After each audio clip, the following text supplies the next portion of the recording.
Hi guys, the former editor of The Sun, Kelvin MacKenzie, appeared on the Jacob Rees-Mogg show complaining that this isn't the Brexit that he voted for. Well, Kelvin, it's exactly the Brexit Remainers, or Remoaners as you like to call them, voted against.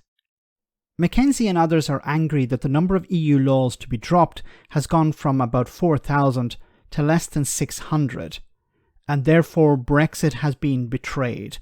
Have a listen to this. I think what it does is reinforce the view that this is a Brexit we didn't sign up for. I feel that we are in the worst of all worlds right now.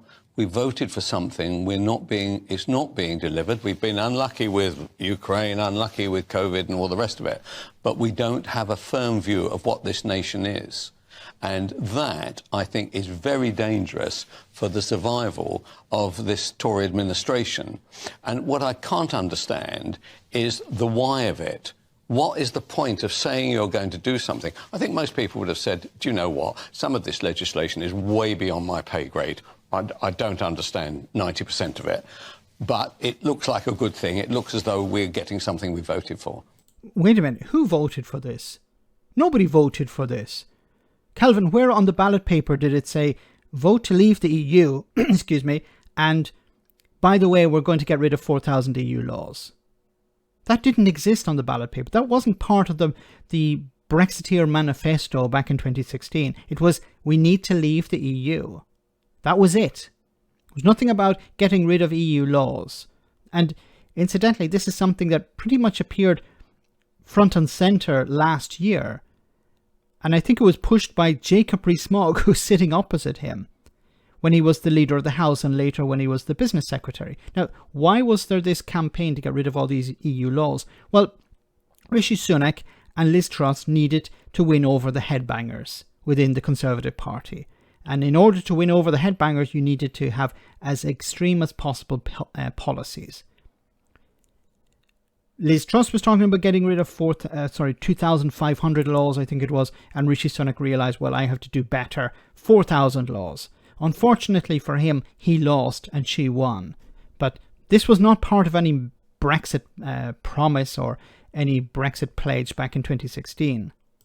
Now they say, well, there seems to be some downsides to having voted Brexit. So there seems to have been some downsides. Really? There seems to have been some downsides. Has the penny finally dropped with the former editor of The Scum? You know, it hasn't hit the floor yet, but it's on its way down there.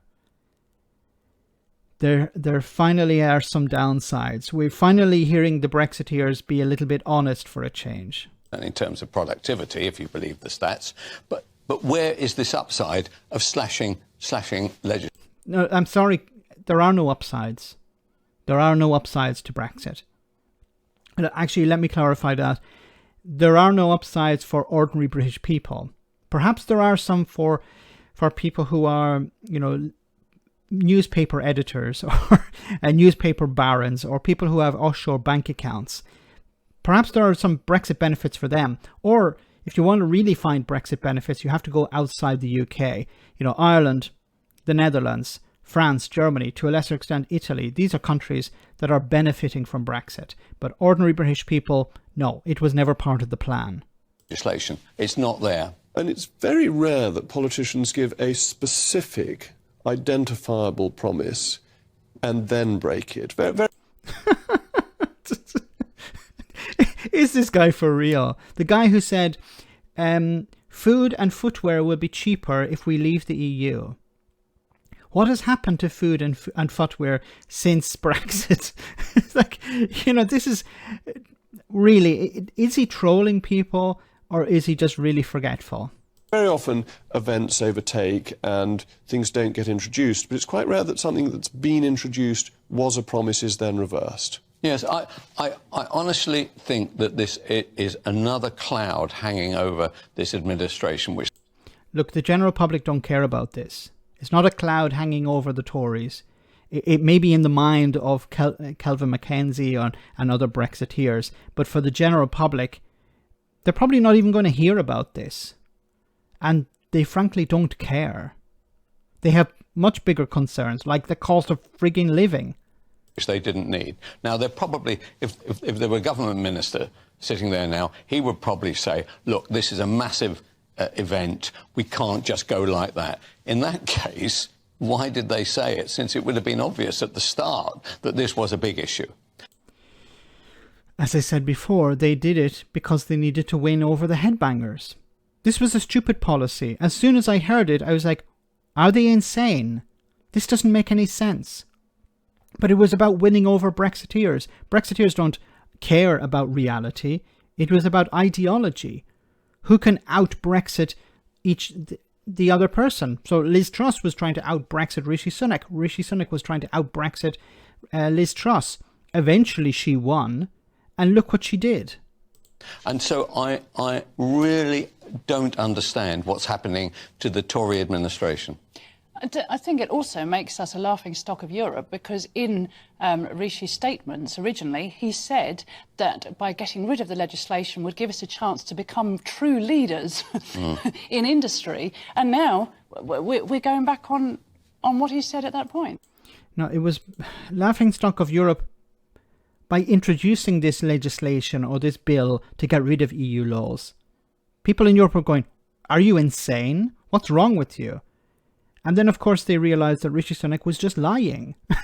He's a typical politician. He'll say something on Monday and do the opposite on Tuesday.